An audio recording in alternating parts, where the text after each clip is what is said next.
We welcome you into another episode of Talking Blizz with Joey Bonadonna, and this week we welcome in the Blizzard kicker, Andrew Mevis. Andrew, welcome to the show.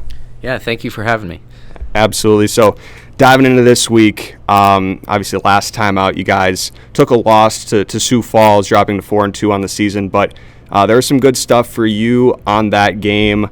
Kind of walk us through how this past week went for you guys and where you guys are at now coming into your next game against Tulsa. Yeah, we had, not the result that we wanted this past week, but this week we got back to work and just grinding away at it and seeking to do our best this week. And hopefully, we've done great in practice. Now we're gonna make that transition to this game and get the big dub this week. And we'll talk a little bit more about the Tulsa matchup here coming up in a bit, but now just an opportunity to dive into your story. First off, you've joined this team mid-year. You didn't go through camp with this group, but you've kind of gotten a chance to be around this squad for the last few weeks. Talk about what that adjustment has been like. Number one, coming to the indoor game and then joining this team where they're at in the season.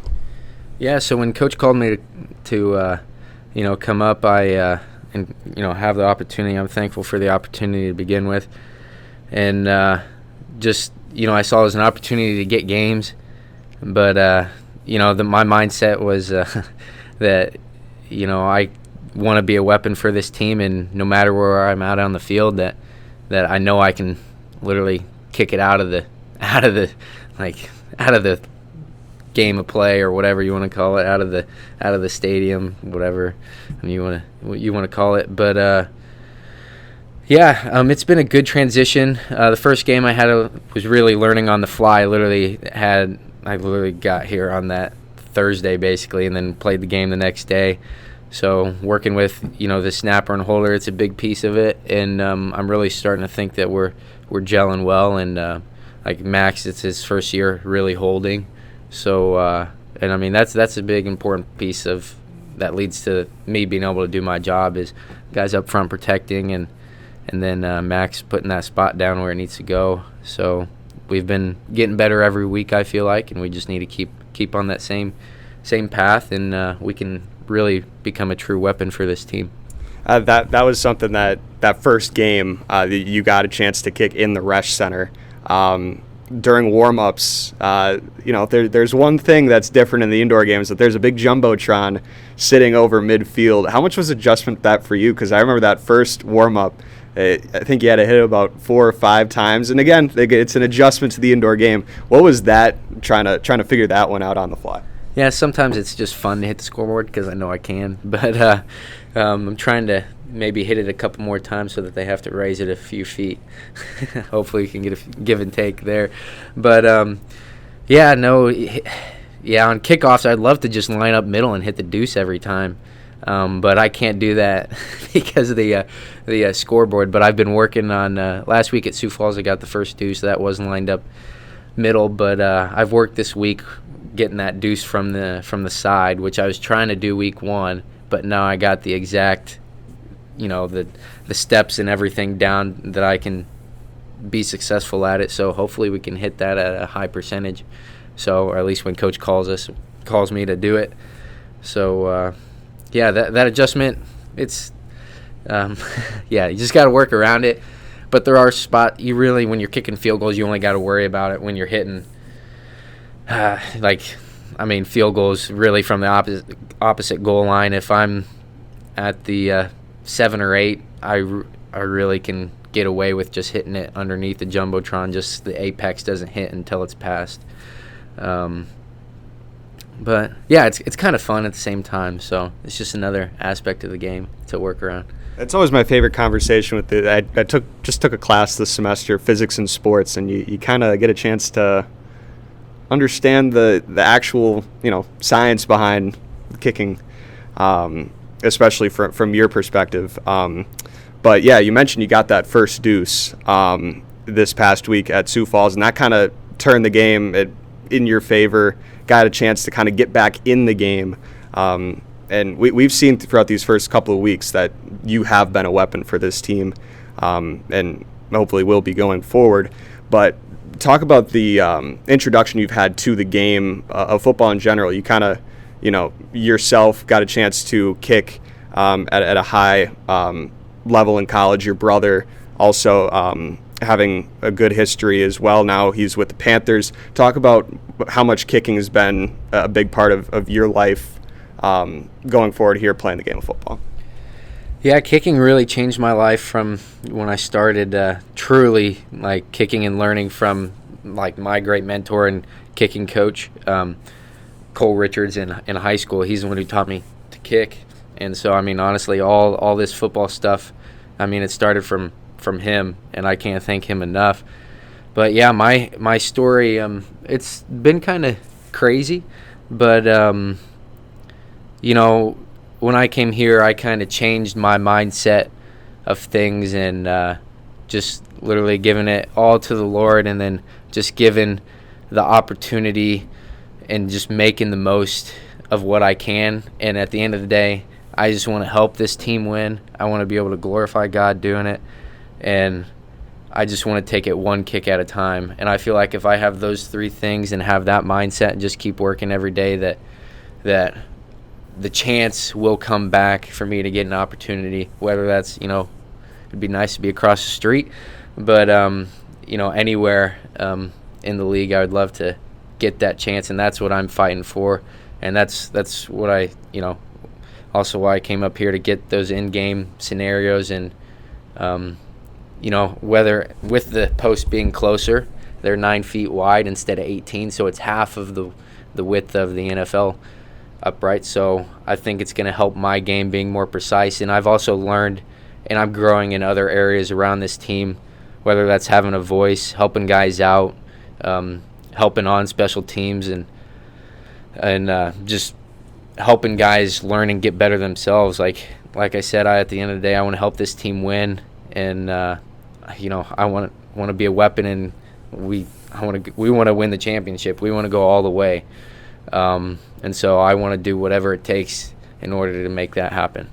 Your college career got a chance to start off at Fordham, which is the alma mater of Vince Lombardi, who you mentioned across the street, obviously played a big factor in making football what it is in this town, and now get a chance to, again, drive down Lombardi Avenue to get to the Resch Center. Have you kind of made that connection of like where your career started playing for Fordham and now getting a chance to come here to Green Bay? Yeah, it's really cool. Just, at Fordham, there's so many Lombardi quotes. There's the 7 blocks of granite, all the just important pieces in that groundwork that Vince Lombardi, put together. And then just coming here to Green Bay, the first day I was driving down, I was like, oh, I'm driving down Lombardi Avenue. I was like, that's pretty sweet. And it's really unique, and it's just cool that how the story is always being put together, and then just seeing more pieces come into that story, and just learning along the way is just really cool. And then getting a chance to transfer to go to Iowa State and play at the Big 12 level, what was that transition like? Obviously going from FCS to playing Power 5 football, but it gave you a chance to kick on some big stages. What was that like, that experience like for you at Iowa State? Yeah, that's the stage that I feel like I needed in my college career, which is why I transferred, and I knew that I was probably the best kicker in college football at that time. And I've had that mindset of always being the best that I can be, and then that translates onto the field. Coach Campbell is a great coach. There's so many sayings that he's talked about and said, and but there was this quote on the facility, the wall, that said, it was by Winston Churchill, that if you do the common things in an uncommon way, that you will command the attention of the world. I believe that's right. So I just want to be able to do the little things each and every day and perfect those, and then just make it simple, and then I learned a lot at Iowa State, and just continuing learning each and every day. But I'm so thankful for that opportunity. But it was cool playing in all those different stadiums and just atmospheres. We played at Oklahoma. I remember demolishing Texas at Iowa State. That's probably my favorite game there. That was a fun game. I've loved the Cyclones all the way, and I'm so thankful for that chance and opportunity that I had. And then from there, you got to start your professional career. You started with the Jaguars, and then this past in camp, you were with the St. Louis Battlehawks in the UFL. Talk about those steps that you've taken through your professional career and what you've learned from those stops. Yeah, I've learned a lot. I still know that I'm good enough to be in those leagues, but I've also learned sometimes it's not necessarily what the stats say in camp, but sometimes you're just not picked because of certain maybe connections that other people have and relationships. But I just know that I'm got to continue to keep going, and that if you run the race long enough, somebody's going to give you the chance, and I'm going to make the most of it when I get that chance at that next level. So I've been learning and just continue to stack days and trusting the process and trusting in the Lord's, guiding me to where I need to go to make the biggest impact possibly that I can for Him. And so that's really, to make it simple, that's what I've been. That's my mindset, and that's what I'm going with. And now, getting up to present day, we have a big game coming up this week against the Tulsa Oilers in Eastern Conference playoffs. And the mantra of this team's always been one more, and there's one more opportunity here this week to solidify this team's playoff positioning.